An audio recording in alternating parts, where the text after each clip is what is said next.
오늘은 예수, 하나님의 공의라는 제목으로 담임 목사님께서 말씀 전해주시겠습니다. 네, 우리 옆에 사람과 선포할까요? 예수님이 인도하십니다. 예수님이 인도하십니다. 여러분의 가정과 삶에 하나님의 인도하심이 함께하기를 주님의 이름으로 축복합니다. 우리 딱 한 번만 깊이 생각해 보겠습니다. 이미지 보여주시고요. 그때 그냥 바로 이미지는 바로 보여주세요. 내 인생에서 틀렸다가 아니라 들켰다라는 말이 가장 무서웠던 순간은 언제였습니까?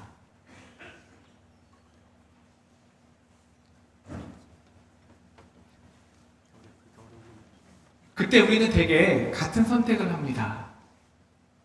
숨습니다. 그리고 숨는 순간 관계가 끊깁니다. 사람은 틀린 것보다 들키는 것에 무너집니다. 잘못했다라는 사실보다 내가 그런 사람인 게 드러나는 게 그 수치가 사람을 무너뜨리기 때문입니다. 그래서 많은 가정이 문제 때문에 무너지는 것이 아닙니다. 문제가 드러나는 순간 찾아오는 수치 때문에 서로가 서로를 숨고 피하고 그리고 무너집니다. 우리 아이들이 잘못했을 때 그 마음에 떠오르는 문장은 이것입니다. 이제 끝났다.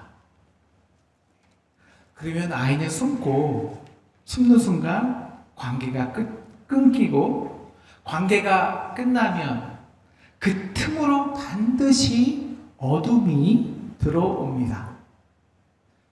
인간에게 불의한 잘못된 행위 자체보다 우리 인간에게 불의란 그 잘못된 행위 자체가 아닙니다. 그 잘못으로 틈이 벌어졌고 깨졌는데도 방치하는 것입니다. 마주하기가 수치스럽기 때문이죠. 그래서 오늘 본문은요, 왜 소돔이 그렇게 망했어? 왜 하나님이 심판하셨어? 가 아닙니다. 하나님의 마음이 무엇인지를 보여줍니다. 우리 17절 같이 읽을까요? 17절 시작. 여호와께서 이르시되 내가 하려는 것을 아브라함에게 숨기겠느냐. 18절 하나님의 마음속에 품은 아브라함은요, 강대한 나라입니다. 무엇이 강대한 나라입니까? 그 속에서 모든 만민이 복을 받는 것입니다. 여러분, 강대함은 힘이 센 것도 아니고 돈이 많은 것도 아닙니다. 무너진 관계를 다시 세우는 의와 공도가 그 안에서 숨을 쉴 때 강대해집니다. 그때 그 나라의 안에 있는 모든 백성이 천하 만민이 복을 받는 것입니다. 이것이 강대함입니다. 이것 때문에 19절 하나님은 아브라함을 부르신 거예요. 왜? 그 너의 자식과 건속이 명하여 여호와의 도를 지켜 의와 공도를 행하게 하시려고. 여기서 가장 중요한 것이 바로 이 의와 공도죠. 하나님 성경에서는 이 의와 공도는 항상 세트로 갑니다. 정의와 공의입니다. 이 정의는 이 히브리어로 트다카고요. 공의는 이 미슈파트인데요. 좀 달라요. 이 정의란 의란 이 사람들과의 관계입니다. 하나님과 우리와의 관계, 우리와 우리 자녀의 관계, 우리와 이웃과의 관계죠. 그 관계, 바른 관계를 세우는 것, 이것이 정의, 다시 말하면 righteousness, 스다카입니다. 그러면 공의란 뭐냐? 공의, 법도란 뭐냐? 바로 이 의로운 우리의 관계가, 인간과의 서로에서의 관계가 세상의 사회와 질서 속에서 혹은 법으로 혹은 규칙으로 혹은 우리의 사회적인 관계망 속에서 이루어지는 겁니다. 이거를 우리는 저스티스라고 하죠. 저스티스. 미슈타파입니다. 그러니까 정의, 개인적인 관계에서의 정의와 사회의 이 저스티스 공의가 함께 두 개 다 있어야 돼요. 이게 어느 한쪽에 기울면요, 공동체는 기울어져요. 마음은 따뜻하나 질서가 없으면 약한 자는요 더 빨리 무너져요. 반대로 법은 있으나 사랑이 없으면 법은 칼이 되어 사랑을 베고 공동체를 차갑게 하죠. 여러분, 우리 한국의 역사상 가장 대표적으로 강한 가정이 있었습니다. 바로 경주의 최부잣집입니다. 무려 400년 동안 12대에 걸쳐서 그 강대함을 유지했습니다. 그 비결이 무엇일까요? 바로 오늘 아브라함 명하신 것처럼 그 자녀에게 공의와 정의와 공도를 가르쳤기 때문입니다. 6가지의 그 육훈이 있죠. 그 중에서 흉년 때는 땅을 늘리지 말라, 과객을 후하게 대접하라, 사방 백리 안에 굶어 죽는 사람이 없게 하라. 다 이 가온이란 결국 뭐냐면 이웃과의 관계를 바르게 세우라는 거예요. 어떻게요? 바로 강함은 움켜줌이 아니라 그 이웃의 아픔과 가난을 나의 것으로 끌어안으라는 거예요. 이것이 관계를 바로 세우는 righteousness입니다. 우리 교회도 마찬가지예요. 정말 2000년의 교회 기독교의 역사 속에서 이 관계를 무시하고 자기의 성을 쌓은 교회는요, 그 강대함, 그 영향력 혹은 부흥을 한 세대 이상 유지했던 교회가 단 한 번도 없었습니다. 언제나 이웃과의 이 의로운 관계를 바탕으로 사회 속에서 공의를 실천하는 교회, 스타카와 미슈타파, 정의와 공의, righteousness와 justice가 함께 살아있는 교회에 사람들이 몰려옵니다. 그 선한 영향력이 생기고 강대해지는 거예요.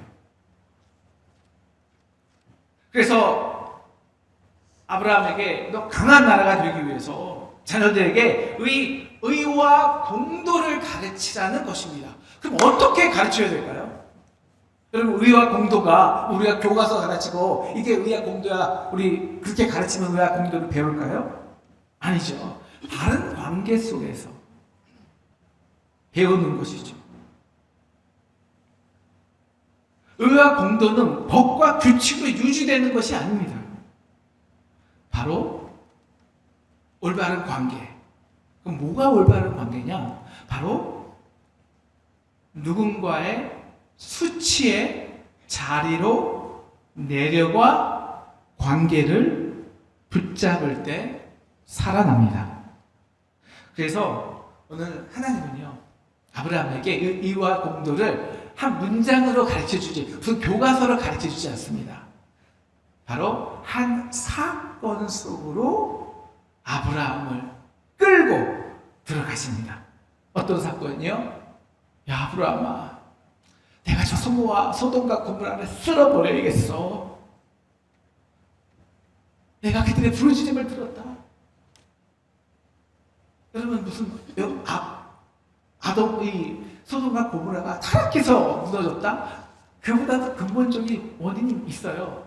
모든 정의와 공의가 무너졌어요. 하나님의 관계, 사람의 관계, 사회에서의 관계, 이 모든 가난한 자를 돌보는 자가 없고 오히려 흉악하고 흉포를 행하고 그 무너진 관계의 총체적 신음, 그 현장으로 아브라함을 끌고 들어가시는 거예요.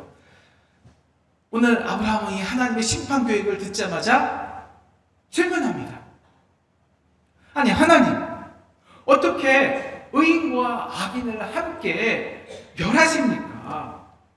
하나님, 만약에 아무리 소돔과 고모라의 죄악이 크다 하더라도, 그래서 심판하실 때 만약 그 속에서 의인 한 명이 없으면 그 의인은 악인들 때문에 그냥 멸망해도 상관없습니까? 그가 당신의 정의입니까? 그럼 당신의 공의가 훼손되는 거 아닙니까? 그래서 5절 이렇게 말하죠. 의인과 악인을 같이 하심도 불합나이다. 세상을 심판하시는 이가 정의를 행하실 것 아닙니까? 이 땅에 존재하는 이유는 이 땅을 창조하신 당신의 공의와 정의가 그 밑에 근원이기 때문이에요. 근데 그게 무너지면 결국 다 훼손되는 거 아닙니까? 그런데요, 여러분, 이 공의와 정의의 문제에서 가장 어려운 게 뭔지 아세요? 다 자기마다 그 뜻이 다르다는 거예요. 정의가. 이 아브라함의 질문 속에는 아브라함의 자신의 의도 포함되어 있습니다. 여러분, 아브라함에게 소돔은 자기의 의가 드러나는 자리에, 왜? 아브라함이 그 소돔 사람은 누구 때문에 살았습니까? 아브라함 때문에 전쟁 포로에서 아브라함 살려준 거거든요. 그리고 그 속에서 누가 있습니까? 조카 롯도 있잖아요. 내가 살린 사람들인데 아무리 그들이 죄악이 커도 그렇지 그들 전부 그렇게 다 쓸어내십니까? 그래서 아브라함이 숫자로 하나님께 말하는 거예요. 숫자로 50명이요. 만약 50명이 있다면 그들이 50명의 의인이 있는데 주님 그들을 악인과 다 쓸어오신다고요? 의로우십니까? 그러니까 하나님은 놀랍게도 이렇게 응답하십니다. 그래, 50명이 있다면 당연히 용서하고 싶지. 하나님의 목적은 심판이 아니잖아요. 찾아와라. 그러면 내가 살린다. 제발 찾아와줘. 내가 살릴 수 있도록. 그리고 그 다음부터 본문의 드라마가 펼쳐집니다. 이제 여러분과 저가 주일학교 때 배운 드라마죠. 아브라함이 50에서 45명, 40에서 40명, 40에서 30명, 30에서 20명, 20에서 10명으로 계속 의인을 찾기 위해 소돔과 고모라로 내려갑니다. 근데 그 내려가는 거는 자신의 몸만 내려가는 게 아니죠. 숫자도 내려가죠. 이거는 협상이 아닙니다. 아브라함의 그 인간적인 의가 붕괴되는 과정입니다. 처음에 아니 50명이야 충분히 있겠지.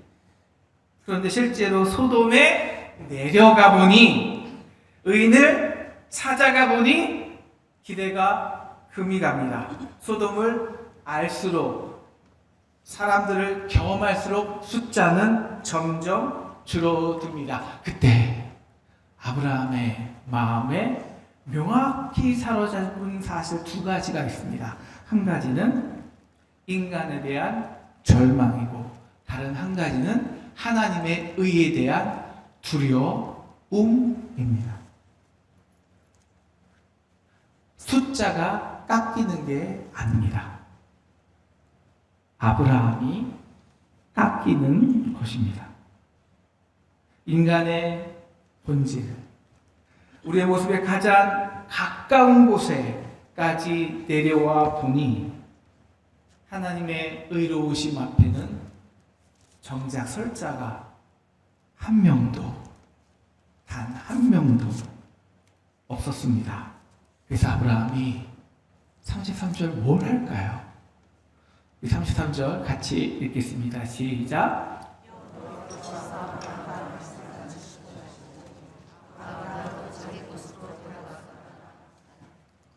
아브라함이 자기 곳으로 돌아갔더라. 이 자기 곳은 자기 곳에 돌아갔다는 것은 인간의 허물과 자신의 절망 속에 숨어 버렸다는 것입니다. 이것은 바른 관계도 정의도 아닙니다. 그런데요, 우리가 이 장면에서 다시 처음으로 돌아가야 돼요. 우리가 절대 놓치지 않는 장면, 놓치면 안 되는 장면이 있어요. 여러분, 이 아브라함이 한 의인을 찾지 못해 무너진 마음이 사실 누구의 마음일까요? 오늘 보면 이렇게 시작하잖아요. 내가 하려는 것을 아브라함에게 숨기겠느냐? 바로 숨길 수 없는 하나님의 마음이에요. 하나님은 이제 조금 믿음이 성장한 아브라함에게 자기의 그 감출 수 없는 그 마음, 그 아픈 마음을 나누고 싶었던 것입니다. 여러분, 누가 더 살리고 싶었을까요? 한 번 전쟁에서 이겨서 우연히 살린 그 아브라함들일까요? 아니면 그 사람들을 직접 손으로 지으시고 호흡을 불어넣으시고 생명으로 빚으신 하나님의 아버지일까요?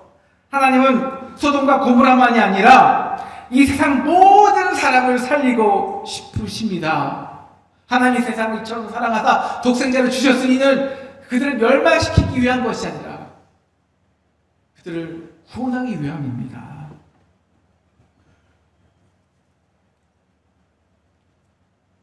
그래서 하나님은 의인 10명을 찾으십니다. 아니요, 사실은 더 정확합니다. 딱 한 명이면 됩니다. 한 사람이 있으면 멸하지 않겠다고 하십니다. 그래서 그 한 사람을 위해 하나님이 하신 것이 있습니다. 오늘 본문에서 가장 중요한 말씀이에요. 우리 21절을 우리 쭉 또박또박 천천히 읽겠습니다. 시작.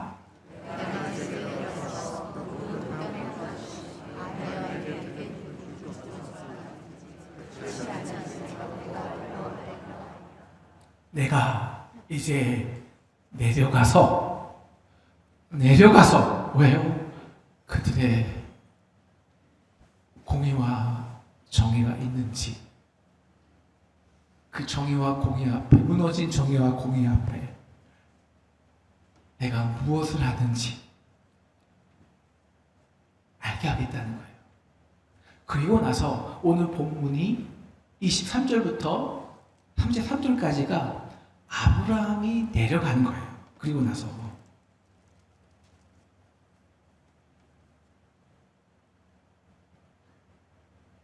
그리고 인간의 이 의인의 숫자도 함께 50에서 10으로 10에서 0으로 내려갑니다. 그 내려가면서 아브라함은 한 인간으로서 수치와 절망을 느꼈을 거예요.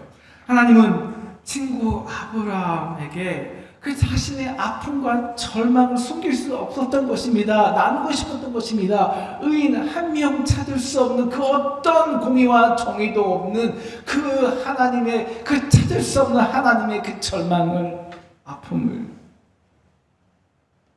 여러분, 아브라함이 50에서 10으로 내려간 그 짧은 시간은 뭐 길어야 며칠이겠죠. 그러나 그것은 하나님이 수천 년 동안 이 땅을 살리기 위해 한 명의 의인을 찾으러 오신 긴 수천 년의 역사의 압축판입니다.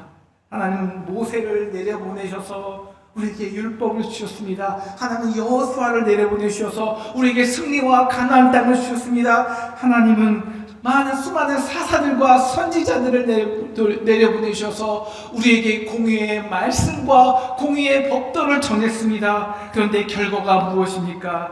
하나님이 찾으시는 그 한 사람, 그 무너진 데를 막아서서 멸망하지 못하게 하는 한 사람을 결국 찾지 못하였습니다. 여기에 하나님의 딜레마가 있는 거예요. 하나님의 의가 그 정에마저 선생되면 이 창조세계는 다 무너집니다. 그런데 그 온전한 의 앞에 설 수 있는 단 한 사람도 없습니다. 그러면 길은 어디 있겠습니까? 하나님이 스스로 그 길이 되셔야 했습니다. 그래서 하나님이 하신 일이 무엇입니까? 마지막으로 하나님께서 내려오신 것입니다. 직접 내려오신 것입니다. 말씀이 육신되어 우리 가운데 거하심에 스스로 인간의 몸을 입고 이 땅에 내려오신 것입니다. 이게 단 한 사람, 독자라는 뜻이에요. 독자.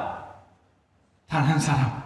단지 하나님의 아들이 아니라 하나님이지만 그 거룩함을 벗어 던지시고 인간의 몸으로 내려오실 수 있는 단 한 사람. 이게 정의예요. 그 독자를 내려보내시고 그 먹고 거룩하신 분이 이 땅에 오셔서 완전한 중보자가 되십니다. 그분은 아브라함처럼 말로만 중보하지 않습니다. 자기의 몸으로 중보하십니다. 아브라함은 하나님께 어떻게 의인과 악인을 함께 멸하실 수 있느냐고 호소합니다. 그런데 그 독자는 정반대로 호소합니다. 주여, 저들의 죄를 용서하옵소서. 그 악인들의 죄를 살리기 위해 흠없는 자신이 대신 십자가에 못 박히고 수치를 당하며 주여, 저들의 죄를 용서하옵소서 호소하였습니다. 아버지가요, 한 아버지가 자신의 이웃들이 도박하여 진 빚을 갚아주기 위해 아들을 부릅니다. 얘야, 내가 내 친구들의 빚을 갚기 위해 대신 종으로 팔려가야겠다. 누가 이 아버지를 공의롭다 할 것입니까?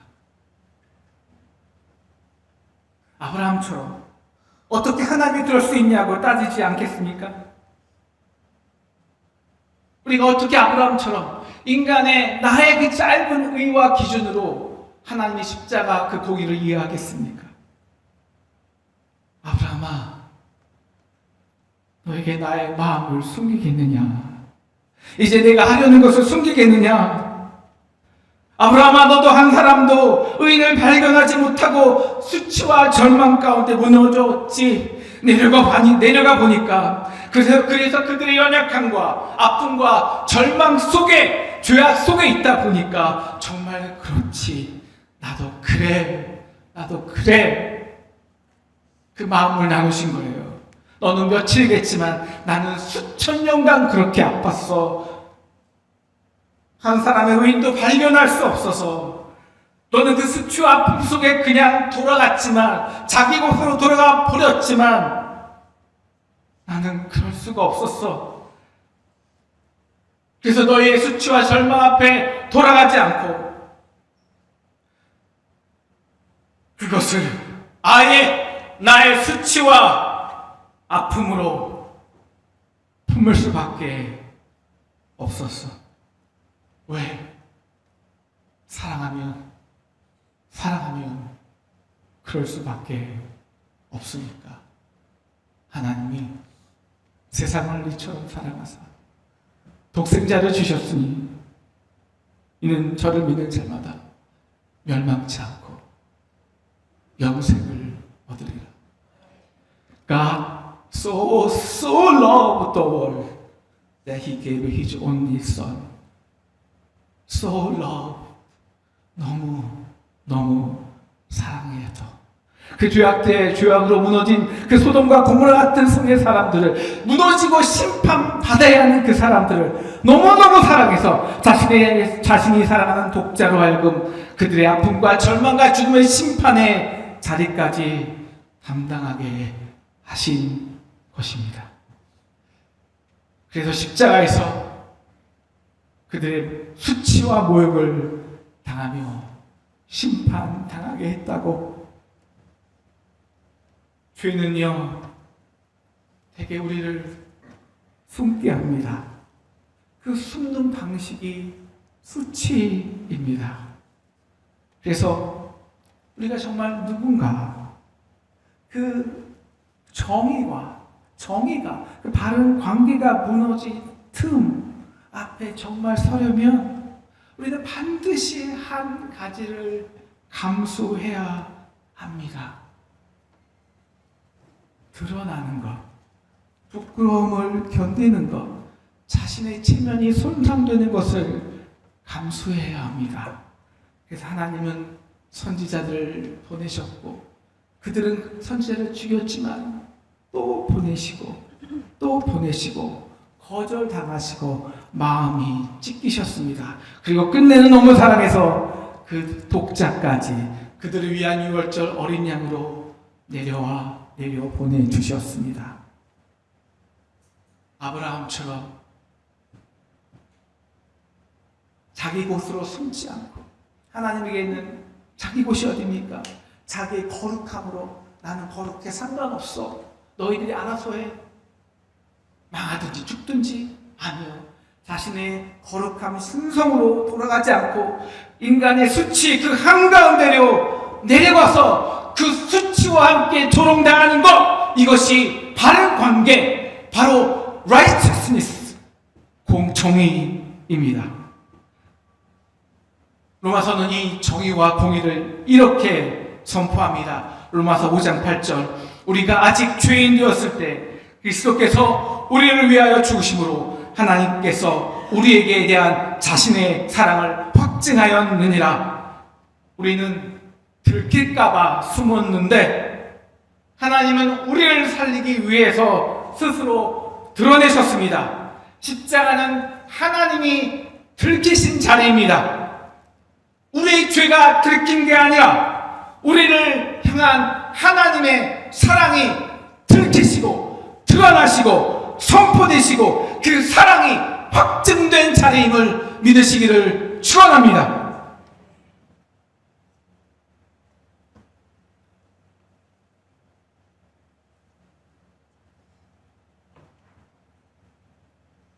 누가 우리를 그리스도의 사랑에서 끊으리요? 환난이냐, 공고나 박해나 기근이나 적신이나 위험이나 칼이랴. 그러나 이 모든 일에 우리를 사랑하시는 이로 말미암아 우리가 넉넉히 이기느니라. 이것이 이제 아브라함을 통해 하실 강대한 나라임을 믿으시기를 축원합니다. 우리를 위해 내려오셔서 우리의 수치와 죄악과 함께 하신 그 십자가로 천하만민이 복을 받게 하겠다는 것입니다. 바로 이것이 진정한 강대한 나라입니다. 약한 자를 위해 품어주고 가난한 자를 위해 자신의 것을 내어주는 것, 죄인과 함께 수치의 자리에 서주는 것, 그래서 하나님의 공의가 드러나는 것, 이 세상의 그 어떤 환난과 고난도 기근도 우리의 실패와 절망조차 우리를 향하신 그 하나님의 사랑에서 끊을 수 없다는 것을 또 한 번 이 세상에 증명해 내는 것. 그래서 이 세상에서 자신의 연약함에 숨어버린 포기한 자들, 자신의 방에 문을 거고 나오지 못하는 우리의 사랑하는 청년들, 자신의 죄 안에 스스로 숨어버린 사람들이 다시 그 하나님의 사랑 안에 이 예배의 자리에 나와서 다시 온전한 사랑받는 자가 되는 것입니다. 이것이 가장 강한 나라인 줄 믿으시기를 축원합니다. 돈을 주는 아빠가 강한 아빠가 아니라 자녀의 실수와 허물에 함께 아파하고 함께 울어주는 아빠가 가장 강한 아빠입니다. 이웃의 연약함과 허물에 함께하는 것이 10명이든 100명이든 가장 강대한 대교회입니다. 그 공의를 우리의 사회와 이웃 속에서 회복하는 것이 가장 강대한 나라입니다. 그러므로 우리의 수치와 절망 앞에 숨지 맙시다. 우리 가정과 우리 교회 허물 앞에 자기 곳으로 돌아가지 맙시다. 대신 십자가 앞으로 나옵시다. 그리고 우리도 누군가의 무너진 곳 앞에 서는 사람이 됩시다. 자녀의 상처 한가운데 내려가고 배우자의 절망 한가운데 내려가고 이웃의 수치 한가운데 내려와서 이렇게 말해 줍시다. 너는 끝난 게 아니야. 내가 들킨 자리에도 하나님이 너와 여전히 함께 계셔. 자녀가 무너질 때 아이가 원하는 건 해결책이 아닙니다. 내가 여기서도 사랑받는가? 내가 이래도 사랑받는가? 이 확증입니다. 사랑하는 상동 성도 여러분, 십자가는 한 독자의 사랑이 무너진 틈을 막아 세상을 살린 자리입니다. 우리가 가장 두려워하는 들킴의 자리에서 하나님은 결코 우리를 버리지 않고 오히려 하나님의 사랑을 확증하셨습니다. 그러니 우리도 상대의 허물 한가운데로 들어가 상처를 나의 상처로 끌어안고 아파하고 울고 감당해 냅시다. 이것이 바른 관계요 정의입니다. 그때 우리 안에 예수 그리스도의 공의가 임하게 될 줄 믿으시기를 축원합니다. 그 어떤 우리의 허물과 수치도 이 확증된 하나님의 사랑의 능력으로 넉넉히 승리하는 저와 여러분 되기를 주님의 이름으로 축원합니다.